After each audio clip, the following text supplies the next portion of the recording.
Allez, on va regarder ce qu'il y a là-dedans.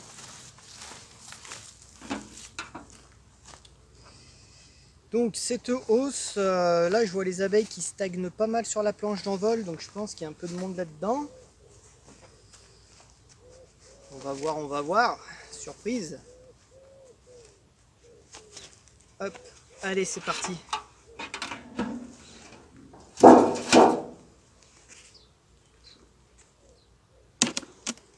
Ah, j'ai un petit peu de monde, c'est vraiment vite dit dans le nourrisseur. J'ai quelques abeilles.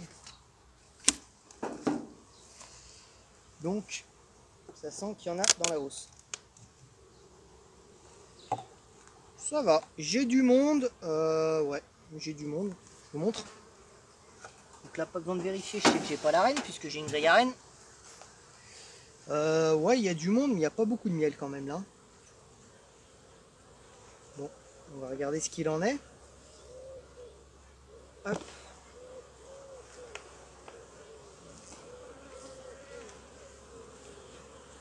Ouh, pas content. Ouais, j'ai un petit peu de miel quand même. Hein. Bon, c'est pour perculer rien du tout, là, il y a le temps. Hein. Oh, pourquoi vous êtes agressives les filles là? Tac, en plus j'ai pas pris l'enfumoir. Je me suis dit, oh, j'ouvre que les hausses. Ouais. Aïe putain, saloperie. Bon, bah voilà. Donc là, ouais, c'est en train de se remplir. Par contre, j'aime pas trop leur attitude. Hop. Ouais, là aussi, ça s'opercule, regardez, de ce côté-là. C'est en train d'être operculé. Et celui-là, pareil, il est en train d'être construit. Donc là, elles m'ont tout construit ici. Donc plutôt bon signe.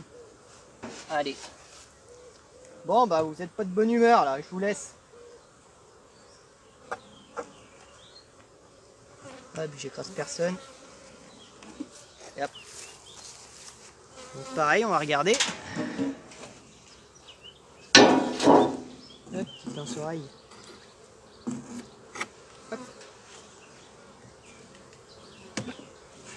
Ouais, quelques abeilles dans le nourrisseur, ok. Donc déjà, s'il y en a dans le nourrisseur, c'est qu'elles sont montées dans la hausse. Bon bah, ouais, c'est pas virulent. Hein. C'est pas virulent, je sais même pas s'il y a...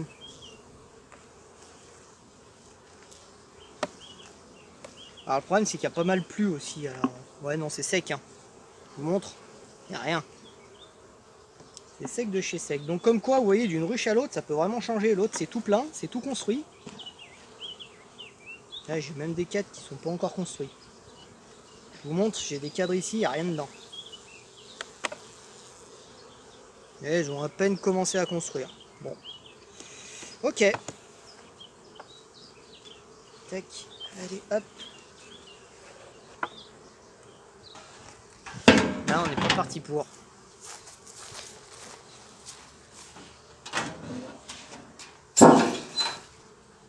Pareil, elles sont montées dans la hausse puisque j'en ai quelques-unes dans le nourrisseur.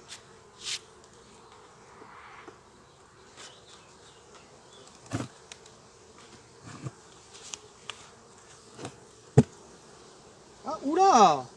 Alors là, par contre... Ah, mais c'est... Oh, des fois, c'est mal foutu. Là, par contre, regardez ça. C'est plein, c'est plein, c'est plein. Là, ça va l'être. Hop, je décale ça comme ça. Voilà, que ça se décolle mieux. Voilà, là, c'est en train de se remplir. Donc les cadres de riz ne sont pas tout à fait pleins. Là, par exemple, c'est un moment de glisser la deuxième hausse. C'est pas urgent, hein, parce qu'il me reste encore 1, 2, 3 cadres à remplir. Mais c'est vraiment en train de se remplir. Bon, on fait ça, hop. Voilà. J'y vais doucement, regardez ce cadre. Oh, je vais pas y aller, je vais tout casser le miel. Ouais, je vais pas ouvrir ça tout pour l'instant. Ok, donc vous voyez, là c'est plein. Ce que je vais faire, je vais me faire de la place avec celui-là. Hop. Voilà, on va faire comme les cadres de ruche, on les décale un petit peu. Comme ça me permet de me faire de la place. Regardez lui, il est joli, hein. Alors c'est bizarre comme ils ont construit, ils ont fait un gros truc au milieu, là il n'y a rien. Et là le cadre du milieu, alors là elles sont pas les mains mortes. Alors ce qui est possible de faire aussi, quand on voit qu'elles construisent bizarrement. Regardez lui, il est lourd lui, il doit faire je sais pas combien de kilos. Je monte de l'autre côté, je le retourne pas parce qu'il est trop lourd. Donc lui il est plein de chez plein. Donc à la limite ce qui est possible de faire même quand elles construisent un peu bizarrement, c'est ces cadres là les mettre en rive. Et du coup les cadres de rive les mettre au milieu, parce qu'elles ont toujours plus tendance à construire sur les cadres du milieu. Je le ferai pas pour l'instant, je vais peut-être le faire quand je poserai la deuxième hausse. Donc là par exemple, la deuxième hausse elle va vraiment pas tarder, je pense que je vais la mettre dans quelques jours. Parce que 1, 2, 3 cadres qui sont vides et le reste sont pleins. Donc là on peut commencer à vraiment envisager sérieusement à poser la deuxième hausse.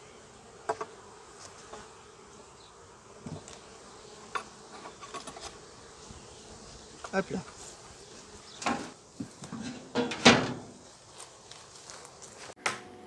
Donc aujourd'hui je réponds à 2 questions que vous m'avez posées. Donc la première question de David. Combien de temps attendez-vous pour mettre une hausse après un nourrissement candy ou sirop? Il n'y a pas de temps. J'attends pas de temps particulier. Ce qu'il faut faire attention si tu nourris au sirop, c'est que tu n'aies plus de sirop dans le nourrisseur. Et à partir du moment où il n'y a plus de sirop dans le nourrisseur, normalement il n'y a pas de problème parce que du coup ça veut dire qu'elles l'ont stocké dans la ruche. Donc ça pose pas de problème. Quand c'est un nourrissement au candy, on peut même enlever directement le pain de candy et poser la hausse. Voilà, à partir du moment où on ne pose pas la hausse en même temps que le candy. Voilà, mais on peut enlever le pain de candy et poser la hausse dessus, puisqu'en plus le candy c'est du sucre, c'est une pâte sucrée, hein, qu'elle consomme instantanément, elle ne le stocke même pas ça. Donc voilà, si ça répond à votre question. Ensuite, David, notre David cette fois. Bonjour, super tes vidéos pour l'amateur que je suis. J'ai un essaim de l'année actuellement sur 9 cadres et une partition. Jolie colonie mi-hausse week-end dernier. Les abeilles ne montent pas pourtant mielées de châtaignier. D'accord. Grille à rennes plastique, je comptais la remplacer par une en acier. Que me conseillez-vous? Alors, à savoir que qu'il y ait une grille à rennes en plastique ou une grille à rennes en acier, ça ne changera pas grand-chose. Si les abeilles ne montent pas, elles continueront à ne pas monter. Peu importe la grille à rennes. Parce que c'est pas lié forcément à la grille à rennes, hein, le fait qu'elle monte ou pas. Après, dans la pratique, est-ce qu'il vaut mieux une grille à rennes en plastique ou une grille à rennes en acier? J'ai utilisé les deux. Honnêtement, j'ai pas forcément de préférence. Moi, j'utilise en plastique pour 2 raisons. Parce que le magasin dans lequel je me fournis, ils ont du mal à se fournir en grille à rennes en acier. Et après, aussi une question de coût. C'est-à-dire à l'époque, quand j'avais 2 ruches, une grille à rennes en acier, c'est 9 €, 9-10 € à peu près. Voilà, donc quand j'ai 2 ruches, ça fait 18 €, c'est pas énorme. Maintenant que j'en ai un peu plus, je préfère quand même en plastique parce que ça a un coût qui est moins élevé. C'est 2 €, enfin entre 2,50 € et 3 € en plastique. Voilà, c'est essentiellement une question de coût. Mais après, voilà, c'est une question pratique, hein. C'est comme travailler avec une dadan 10 cadres ou une dadan 12 cadres. C'est une question d'habitude. Donc voilà, je vous conseille d'essayer les deux et après, c'est à vous de voir en fonction de avec lequel vous êtes le plus à l'aise. Merci d'avoir regardé cette vidéo. Activez la cloche, abonnez-vous et n'oubliez pas, mettez un pouce en l'air. Allez, à demain!